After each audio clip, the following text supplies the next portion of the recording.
No. It was taken down in antiquity. Fulke's going to file. Fulke? No. These might be Moonies. Ask him. Maybe you can Come drive.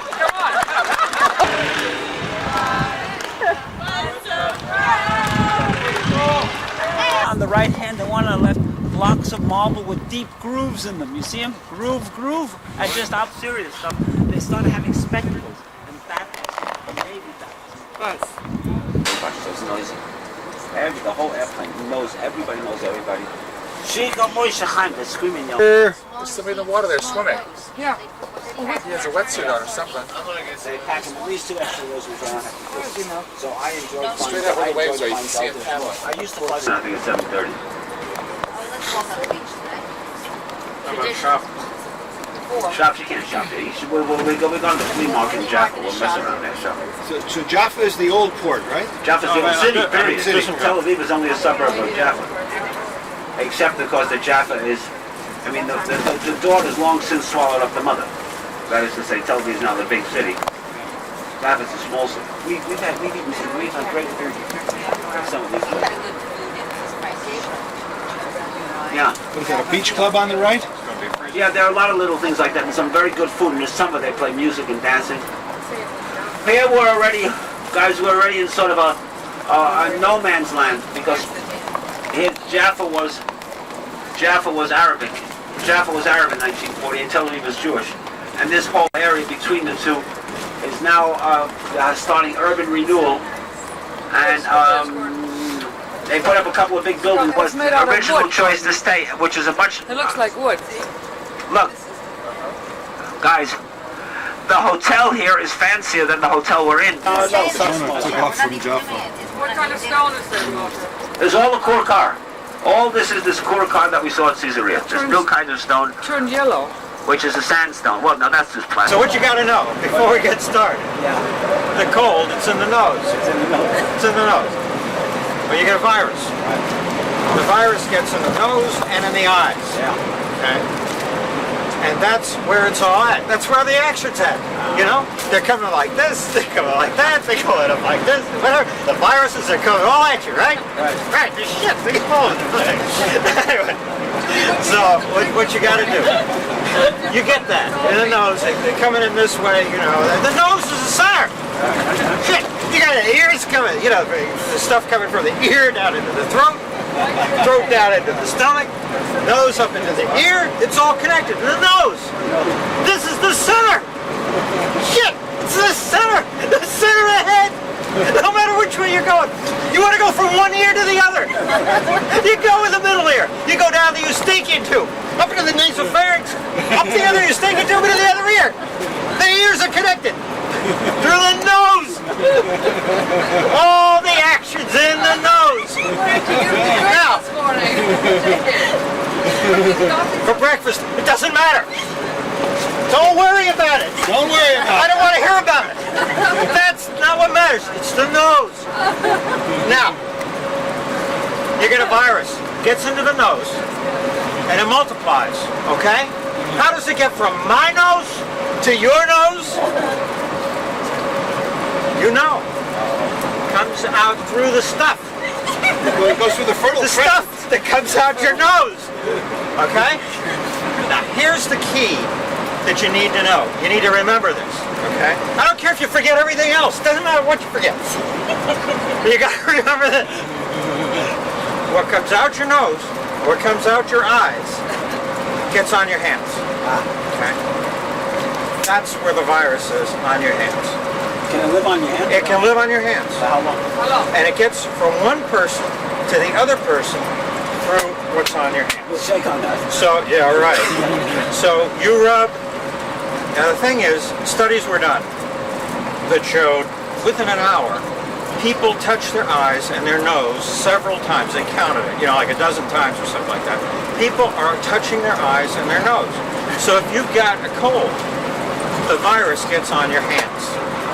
Tuberculosis goes through the air, okay? Don't shake hands. You cough Don't and touch you it. inhale it. That's how TB is spread. Colds are not spread that way. They did a study, they put, but he showed this conclusively. How long can it live outside on I don't know.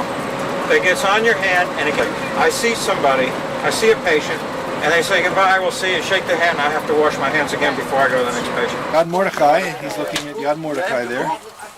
You can see it very clearly, but this is Yad Mordechai, and here is Mordechai. Hey, Morty. Hey, Gershon. This is me. Shalom. Boker Tov. Having come down from Caesarea and from the coast. Here's the Megiddo Pass. We went from Haifa to Yokneam, up the pass, around Yokneam, down Megiddo, down the coast to Caesarea, and down to Tel Aviv. From Tel Aviv this morning, we went inland. We had to go all the way this way inland in order to...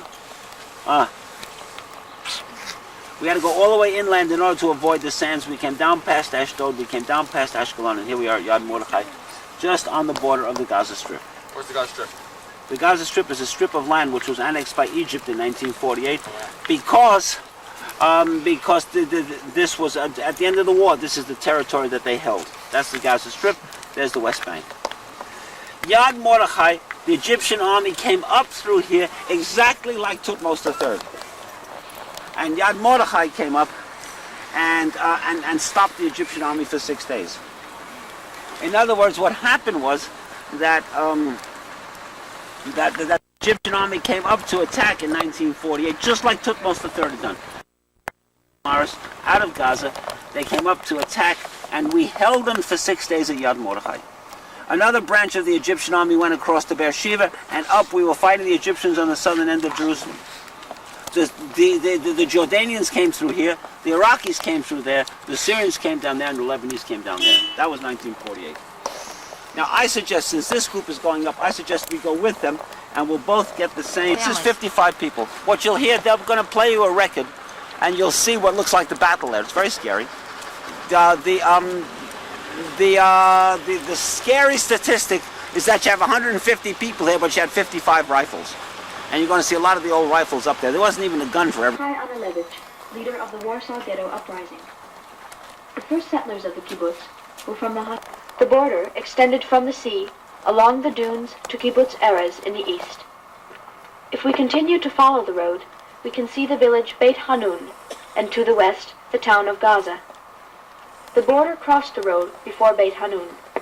This road is the famous Via Maris, which leads through the Suez Canal to Cairo. With the declaration of the State of Israel on May 15, 1948, the Egyptian army started to march northward to the heart of Israel. They planned to reach Tel Aviv within a few days. From here, all the area along the coast road to the outskirts of Tel Aviv was populated by Arab towns and villages. Only 4 young kibbutzim were among them: Nerim, Kfar Hadarom, Nitzanim, and Yad Mordechai. And of them, Mordechai, directly on the road. The Egyptians attacked Nerim and Kfar Hadarom between the 13th and the 15th of May, but failing to capture them, decided to abandon and progress to the north. On the morning of May 18th, the Egyptian forces approached Yad Mordechai. We had been busy throughout the winter fortifying ourselves against an enemy attack. At that time, we had 10 tent posts of the type you see here. On the eve of the battle, we managed to evacuate our children to Kibbutz Ruchama and Palmach armored cars.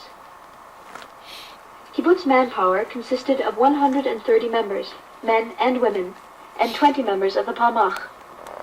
We had approximately 55 light weapons, 1 2-inch mortar, and a middle-sized Browning hand machine gun. That was our heavy equipment. We also barricaded the road by felling eucalyptus trees across it. The attacking Egyptian force was an infantry brigade of approximately 2,500 soldiers. They had cannons, tanks, armored trucks with mounted cannons, and 2 airplanes. By the early morning of May 19th, our kibbutz was under an aerial attack. Within a few hours, the kibbutz was in flames. We did not fire at the armored cars, but saved our ammunition for the infantry offensive, which began at noon and extended to the spot on which you are now standing. Until evening, the Egyptians tried vainly to capture this hill. Most of the Egyptian soldiers were killed or wounded near this fence. At night we climbed the hill and took their weapons. This was a great boost to our modest arms supply. During the next 4 days, the attacks continued, but again in vain. By this time, our dead numbered 16, and our wounded 20.